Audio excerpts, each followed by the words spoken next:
योभन्दा अगाडिको जुन हामीले कथा पढ्यौँ त्यो कथाको सम्बन्धमा केही सोध्नुपर्ने कसैलाई छ भने एकचोटि हात उठाउने। अनि हामीले अस्तिको कक्षामा विवेचनात्मक प्रश्नको उत्तरको एकदमै सुरुवात गरेका छौँ। आज कमसेकम आज विवेचनात्मक प्रश्नको उत्तर सिध्याउने हाम्रो लक्ष्य रहनेछ। अघिल्लो कक्षामा केही त्यस्तो सोध्नुपर्ने रहेका कुराहरू केही त्यस्ता छन् भने एकचोटि हात उठाउने। आफै अनम्युट गरेर भन्न सकिन्छ, केही फरक पर्दैन। ओके, त्यसो हो भने आज हामी विवेचनात्मक प्रश्नको उत्तर लेख्ने कक्षा 8मा पनि हामीले सिकेका थियौँ अझै स्पष्ट रूपमा। म यहाँ स्क्रिन सेयर गर्नेछु। ओके, सबैभन्दा पहिले हामीले विवेचनात्मक प्रश्नको उत्तर गर्दाखेरि पहिलो अनुच्छेदमा अस्ति हामीले विवेचनात्मक प्रश्नको उत्तर कसरी आफ्नो दृष्टिकोणसहित प्रश्नले मागेको उत्तरका आधारमा पाठका आधारमा हामी विश्लेषण पाठलाई आधार लिएर गर्नेछौँ भनेर हामीले भन्यौँ। र त्यसमा त्यो विवेचनात्मक प्रश्नको उत्तर लेख्दाखेरि हामीले पहिलो अनुच्छेदमा सबैभन्दा पहिले प्रश्नको उत्तरको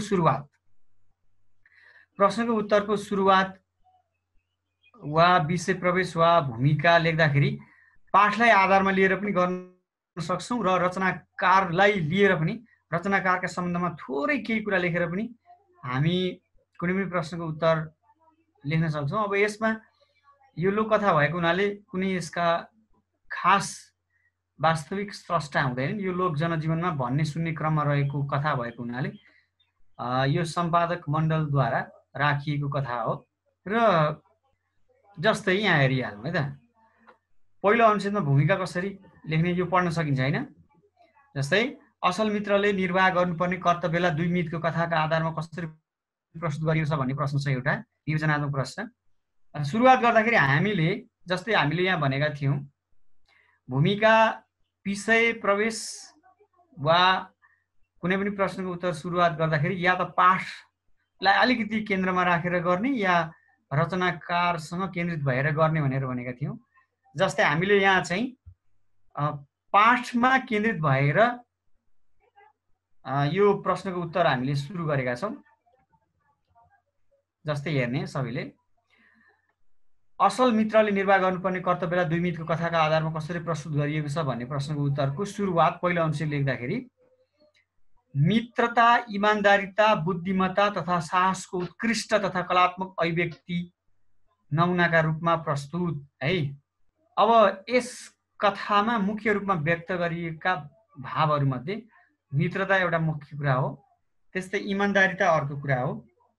2 मित्र बीचको मित्रता, प्रगाढ मित्रता र उनीहरूको जुन मित्रतामा इमानदारिता छ त्यो इमानदारिता र नेत्रलालले देखाएको बुद्धिमत्ता तथा साहसलाई उत्कृष्ट रूपमा यस लोककथामा चित्रण गर्न कोसिस गरिएको छ। मित्रता, इमानदारिता, बुद्धिमत्ता तथा साहसको उत्कृष्ट तथा कलात्मक अभिव्यक्तिको नमुनाका रूपमा प्रस्तुत 2 मिनेटको कथा। यो रातो शीर्षकलाई रातो राखेको छु मैले यहाँ। र सम्पादक मण्डलद्वारा सम्पादन गरिएको रोचक कथा हो। यो कथा निकै रोचक छ। प्राचीन तराईको जङ्गलको परिवेश रहेको, यसमा चारकुसे झाडी भनेर चर्चा गरिएको छ। तराईको बाक्लो जङ्गलको एउटा विशाल रूपको फेदमुनि यस कथाको मूल लोककथालाई हेर्ने हो भने यो हेटौडाको आसपासको जङ्गलको कुरा गरिएको छ। यसमा प्राचीन तराईको जङ्गलको परिवेश भनेको त्यसको ठाउँ र त्यसको समय करिब 1000 वर्ष पहिले भनिएको छ यसमा। अनि ठाउँको रूपमा जङ्गल छ, चारकोसे झाडी छ। प्राचीन तराईको जङ्गलको परिवेश रहेको यस कथामा 2 मानवेतर पात्रहरू भनेको 2 नन ह्युमन क्यारेक्टर भनिएको हो। यसमा नेत्रलाल र कर्णकान्त हात्ती र लाटोकोसेरो छन्। 2 मानवेतर पात्रहरू नेत्रलाल लाटकोसेरो र कर्णकान्त हात्ती बीचको निस्वार्थ तथा महान मित्रतालाई रसिलो रूपमा प्रस्तुत गरिएको छ। यो रूपको रु दीर्घ हुन्छ, ख्याल गर्ने। यो रूपमा यसलाई पछि मिलाउँदा मित्रतालाई रसिलो रूपमा प्रस्तुत गरिएको छ। मित लगाउने लोक परम्परा अनुसार हाम्रो परम्परामा कस्तो छ भने असाध्यै मन विचार भावनाहरू मिल्ने व्यक्तिहरू बिचमा विशेष पद्धति र प्रक्रिया अनुसार मित लगाउने चलन छ। मित लगाइसके पछाडि एक अर्कामा घनिष्ठ सम्बन्ध रहने विश्वास गरिन्छ। त्यसरी यी दुवै जनावरहरूले पात्रहरूले मित लगाएका छन् अनि मित भएका यी दुवै पात्रहरूद्वारा असल मित्रले एक अर्का बीचमा सङ्कटको समयमा कसरी यहाँ मित लगाएका यी दुई पात्रहरूले जुन यिनीहरूको निस्वार्थ मित्रता छ ती असल मित्रहरूले एक अर्का बीच सङ्कटको समयमा कसरी निश्चल माया प्रेम तथा कर्तव्यको भावना साटासाट गर्नुपर्छ भन्ने मित्रताको अद्वितीय उदाहरण स्थापित गरेका है। जस्तै यहाँ प्रश्नले के भनेको थियो, असल मित्रले निर्वाह गर्नुपर्ने कर्तव्यलाई, असल मित्रले पुरा गर्नुपर्ने दायित्वलाई। जस्तै यहाँ के भनेको छ, यी दुई पात्रहरूद्वारा असल मित्रले एक अर्का बीच सङ्कटको समयमा कसरी निश्चल माया प्रेम तथा कर्तव्यको भावनालाई साटासाट गर्नुपर्छ भन्ने कुरालाई यसमा वा उनीहरूको मित्रताको एउटा उदाहरणलाई यहाँ स्थापित गर्न खोजिएको छ है। यो पहिलो अनुच्छेद भयो। किनभने अब यसमा लेखकको परिचय, किनभने सम्पादक मण्डल भनिएको छ यसमा, किनभने कुनै लेखक विशेषको यो रचना होइन, यो लोककथा हो। अनि 3 मा पहिलो अनुच्छेदमा हामीले अघि सम्बन्धित पाठलाई जोड्दै प्रश्नले मागेको उत्तर एक वाक्यमा लेख्दै पहिलो अनुच्छेद समाप्त गर्ने भन्दाखेरि जस्तै हामीले के लेख्यौँ, प्राचीन तराईको जङ्गल, त्यो प्रश्नलाई पाठसँग जोड्ने क्रममा हामीले के लेख्यौँ, प्राचीन तराईको जङ्गलको परिवेश रहेको यस कथामा दुई मानवेतर पात्रहरू नेत्रलाल र लाटखुसेरो कर्णकान्त हात्ती बीचको निस्वार्थ तथा महान मित्रतालाई रसिलो रूपमा प्रस्तुत गरिएको छ भनेर भन्यौँ। अनि सिधै त्यो प्रश्नले भन्न खोजेको उत्तरलाई हामीले यहाँ संक्षेपमा एक वाक्यमा लेखेर यो पहिलो अनुच्छेद हामीले टुङ्ग्यायौँ। ठिक छ, यो विवेचनात्मक प्रश्नको उत्तरको यो पहिलो अनुच्छेद हो। र कसैलाई त्यस्तो केही समस्या छ भने अनम्युट गरेर बोल्न सक्नेछौ तिमीहरूले, ध्यान दिने। त्यसपछि दोस्रो अनुच्छेदको कुरा आउँछ यहाँनिर। दोस्रो अनुच्छेदमा पाठसँग सन्दर्भ मिलाएर प्रश्नले मागेको उत्तरका सम्बन्धमा सही विश्लेषण गर्ने अनि उत्तरले मागेको भावलाई प्रतिनिधित्व गर्न सक्ने कथा वा कविताका वा निबन्धमा भएका पद्यांश वा गद्यांशलाई जस्ताको तस्तै प्रमाणका रूपमा लेख्न सकिने भनिएको छ। यहाँनिर यो बुदालाई हामीले पछि अर्को कविताको प्रश्नको उत्तर लेख्ने क्रममा यो कुरालाई हामी समेट्नेछौँ। कथा वा कविता वा निबन्धको समसामयिक, अब यो कथा हो, कथाको अहिलेको वर्तमान परिवेशमा के कस्तो महत्त्व छ, के यो दुई मितको कथा अहिलेको सन्दर्भमा कतिको उपयुक्त छ, ठिक छ वा छैन भन्ने कुरालाई पनि यसमा हामीले चर्चा गर्नुपर्ने हुन्छ उत्तरमा। र त्यस्तै यही अनुच्छेदमा विभिन्न अनुच्छेद, खास गरी यो विभिन्न अनुच्छेदमा लेखिन्छ। यदि हामीले लेख्ने A4 साइजको पेपर भयो भने करिब 2 पेज जति यसको उत्तर हुन आउँछ। वा हामीले एक्जाममा यसलाई 18 देखि 20 मिनटसम्म लेख्न सक्छौँ। र 18 देखि 20 मिनट लेख्यौँ भने छिटो लेख्न सक्ने विद्यार्थीहरूले अथवा ठिक गतिमा लेख्न सक्ने विद्यार्थीहरूले 2 पेज करिब A4 साइजमा लेख्न सक्ने अवस्था हुन्छ। ध्यान दिने, त्यसको लागि विद्यार्थीहरूले काम गर्ने ह्यान्ड राइटिङ स्पिड बढाउनको लागि। र यदि 18 देखि 20 मिनटभित्रमा कसैको लेखन गति ढिलो छ भने त्यो 18 देखि 20 मिनटभित्रमा जति लेख्न सकिन्छ त्यति लेख्ने। यसका लागि पनि हामीले व्याकरण अलिकति छिटो सिध्याएर समय निकाल्न सक्छौँ। र दोस्रो अनुच्छेदमा अघि हामीले भने जस्तै प्रस्तुत दुई मितको कथामा परिवेशका रूपमा प्राचीन समय स्थानको रूपमा तराईको चारकोसे जङ्गल र त्यस जङ्गलको विशाल रुखको फेदमा दुई मित्र नेत्रलाल र कर्णकान्त बस्दछन्। यी दुई पात्रका बीचमा सूर्य र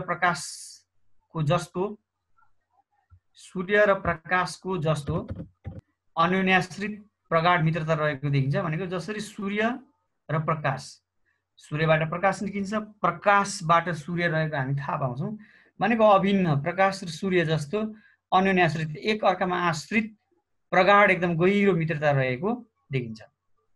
त्यस्तै लोक परम्परा अनुसार उनीहरू मान्छेवत व्यवहार गर्दछन्। यो लोक कथाहरूमा यस्तो हामी पाउँछौँ। जनावरहरूलाई पनि मानवीकृत रूपमा प्रस्तुत गरिएको हुन्छ। ख्याल गर्ने, मानवीकृत भनेको मान्छेको रूपमा, मान्छेको व्यवहारको रूपमा, मान्छेले बोल्ने जस्तो रूपमा प्रस्तुत गरेको हो। उनीहरू दिनभरि आहारका खोजीमा टाढा टाढा पुग्छन्। साँझ नपर्दै फेरि उनीहरू रुखको फेदमा आइपुग्छन् र दिनभरि आफूले देखेका भोगेका घटनाहरूको बेली विस्तार लगाउँछन्। एक दिनको घटना कर्णकान्त अबेरसम्म पनि वासस्थानमा आइपुग्दैन। यसले यता नेत्रलाललाई असाध्यै धेरै पीर र चिन्ता हुन्छ। अन्त्यमा रातमा कर्णकान्त फर्किन्छ। उसले आफूलाई डरलाग्दो जङ्गलमा प्रवेश गरेको, त्यहाँ राक्षसहरूले आफूलाई भेटेको, राक्षसहरूले आफूलाई खान लागेको र पटक भेट्न भनेर आएको कुरा कर्णकान्तले बताउँछ। तर नेत्रलालमा प्रदान गर्दै यहाँ असल मित्रता एक अर्काले कसरी प्रस्तुत गरेका छन् यहाँ थाहा हुन्छ। मर्ने बेला पनि आफ्नो मित्र नेत्रलाललाई कर्णकान्तले सम्झनु हैन, अनि आफ्ना मित्र सङ्कटमा परेको देखेर सान्त्वना प्रदान गर्दै राक्षसका राजाले सपनामा हात्तीको मासु खाएको देख्दैमा विपनामा आफ्ना मित्रलाई खान नपाउने तर्क व्यक्त गर्दछ उसले, नेत्रलालले। अनि अब फेरि यहाँ दुई मित्र बीचको प्रगाढ मित्रता हामी यहाँ देख्छौँ, कथामा पनि देख्छौँ। नेत्रलालले अब बाँचेसँगै बाँच्ने र मरेसँगै मर्ने भनेर आफ्नो मित्रको समस्या आफ्नै समस्या ठान्दछ। त्यसै गरी प्रस्तुत कथामा कर्णकान्तले नेत्रलाललाई आफ्नो टाउकोमा राखेर जङ्गल घुमायो। नेत्रलालको पखेटामा घाउ हुँदाखेरि लामो समय हेरचाह गर्यो। आफ्ना मित्रको दुखाइ कम होस् भनेर मिठा मिठा कुरा गरेको पनि उसले सम्झ्यो। दुवैजना राक्षसको ओडारमा सँगै बाँच्ने सँगै मर्ने कसम खाएर गए। अन्त्यमा अनेक जुक्ति आत्मविश्वास तथा बुद्धिको प्रयोग गरी नेत्रलालले आफ्ना मित्र कर्णकान्तलाई बचाएर ल्याउँछ र धेरै वर्षसम्म आनन्दपूर्वक जीवन बिताउँछन्। प्रस्तुत दुई मितको कथामा नेत्रलाल र कर्णकान्तका बीचमा अत्यन्त घनिष्ठ सम्बन्ध रहेको कुरा कथामा स्पष्ट गरिएको छ। टहटह जुन लाग्दा, आकाश ढाकेर पिलपिल टल्किँदा त्यो वन र त्यो रात अत्यन्त रमाइलो हुने। तर कर्णकान्त यसरी यतिका बेरसम्म नआउँदा कुनै कुरा पनि सुन्दर नलागेको पक्ष उल्लेख छ। किनभने एक मित्रको अभावमा अर्को मित्र नहुँदाखेरिको उदासी यहाँ चित्रण गरिएको छ। अब न बाँचे पनि हुन्छ। नेत्रलालमा भने कर्णकान्तले पनि मृत्युको अन्तिम समयमा आफ्नो मित्रलाई सम्झेर अन्तिम पटक भेट्न आउनु, राक्षसको ओडारमा सँगै नआउन भन्नु, नेत्रलाललाई बिरामी हुँदा महिनौँ हेरचाह गर्नु, विभिन्न घटनाक्रमहरूले यिनीहरू असल मित्र रहेको कुरा स्पष्ट। यस कथामा नेत्रलाल र कर्णकान्तले एक अर्का बीच सङ्कटको समयमा असल मित्रले पुरा गर्नुपर्ने उत्तरदायित्व पूर्ण गरेका छन्। मित्रले गर्नुपर्ने उत्तरदायित्व पूर्ण गरेका देखिन्छन्। र निष्कर्षमा हामी जान्छौँ। निष्कर्षमा जस्तै तेस्रो अनुच्छेदमा यहाँ हामीले हेरौँ, आफ्नो दृष्टिकोण सहित पाठको सन्दर्भलाई ख्याल गरेर प्रश्नले खोजेको मूल कुराको निचोड र सम्बन्धित रचनाको भाषिक अवस्थाको चित्रण संक्षेपमा गर्ने। अब यो कथा भएको हुनाले यसको गद्य भाषा कस्तो छ त्यसका सम्बन्धमा पनि थोरै हामीले चर्चा गर्नुपर्ने हुन्छ। निष्कर्षमा सरल तथा सरस भाषामा प्रस्तुत गरिएको लोककथा, त्यसै पनि जनजीवनमा भन्ने सुन्ने क्रममा रहेको हुँदाखेरि यो सरल भाषामा रचना गरिएको हुन्छ। निष्कर्षमा सरल तथा सरस भाषामा प्रस्तुत गरिएको दुई मितको कथामा भाषाको रसिलोपन र सरसता पाइन्छ। एकदम रसिलो किसिमको, हामीले राम्रोसँग पढ्दै गयौँ भने एकदम आनन्द दिने खालको रसिलो पाइन्छ कथा। पात्र र परिवेश अनुकूल, यहाँ जुन किसिमको पात्रहरू प्रयोग गरिएका छन्, जस्तो परिवेश त्यो अनुकूल झरिलो भाषाको प्रयोगले यो कथा निकै भावपूर्ण र मर्मस्पर्शी पनि बनेको छ। यसमा जस्तै कर्णकान्त अबेर रातिसम्म नआउँदाखेरि नेत्रलालको मनमा पर्ने अनुभूतिलाई यहाँ कसरी सरल ढङ्गले चित्रण गरिएको छ होइन। अनि त्यस्तै कर्णकान्त अब चाहिँ मर्ने नि भयो, अन्तिम पटक आफ्ना मित्रलाई भेटेर आउनुपर्छ भनेर फर्किँदाखेरि बिचमा जङ्गलमा अरू जङ्गलका पात्रहरूलाई उसले सोद्धाखेरिको भाषा, विभिन्न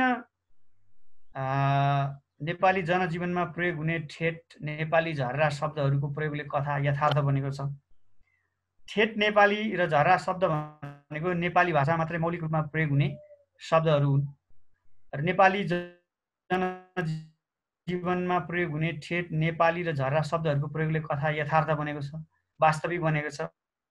यस कथामा रहेका दुई प्रमुख पात्रहरू नेत्रलाल र कर्णकान्तले आपस र व्यथाहरू साटासाट गरी आनन्दपूर्ण जीवन बिताएका छन् भने सङ्कटका समयमा एक अर्कालाई ज्यानै दिन पनि पछि नहट्ने चरित्रका कारण असल मित्रले निर्वाह गर्नुपर्ने उत्तरदायित्व र भूमिकालाई न्याय गरेका छन्। यहाँ अन्तिममा के आयो?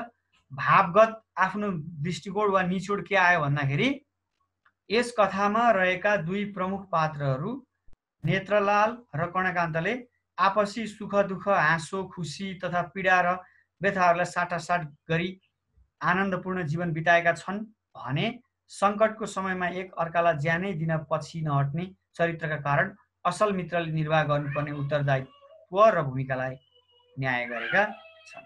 यसरी विवेचनात्मक प्रश्नको उत्तर लेख्दाखेरि हामीले मुख्य रूपमा कथामा व्यक्त भएको कुरा वा त्यो सम्बन्धित पाठमा व्यक्त भएको कुरा अनि त्यो पाठबाट प्रश्नले मागेको उत्तरको कुरा अनि आफ्नो दृष्टिकोण अनि आफूले लेख्ने भाषा वर्ण विन्यासको कुरा अनि आफ्नो राय दृष्टिकोण सहितको निष्कर्ष, यी कुराहरूलाई हामीले एकदमै ध्यान पुर्याउनु पर्छ, ख्याल गर्ने। त्यसपछि अब अरू यसरी हामीले लामो प्रश्नको उत्तर लेख्नुपर्ने हुन्छ र यदि कसैलाई अब केही यस्तो यसैका सम्बन्धमा, यही विवेचनात्मक प्रश्नको उत्तरका सम्बन्धमा केही सोध्नु, जस्तै कुनै रचना, कथा, कविता, निबन्ध कुनै रचनाकारको कृति हो भने चाहिँ हामीले रचनाकारको परिचय, जन्म, मृत्यु अघि हामीले लेख्यौँ नि, त्यो कुराहरू हामीले छुटाउनु हुँदैन। तिमीहरू कसैलाई केही सोध्नु छ भने एकचोटि हात उठाएर सोध्न सक्छौ, आफै अनम्युट गरेर, यो उत्तरका सम्बन्धमा अझै थप केही जान्न मन छ भने। किनभने हामी त्यसपछि हामी यो पाठ सिध्याएर अस्ति नै भने अनुसार वर्ण विन्यास हामी सुरु गर्नेछौँ। के छ, कस्तो छ क्लास? सुधा चौलगाई मैले सोधेँ, ल अनम्युट गर्ने त आफै अनम्युट गर्न सकिन्छ होला। कसैलाई केही सोध्नुपर्ने छ भने एकचोटि हात उठाउने, अथवा आफै अनम्युट गरेर सोद्धाखेरि पनि हुन्छ, केही फरक पर्दैन।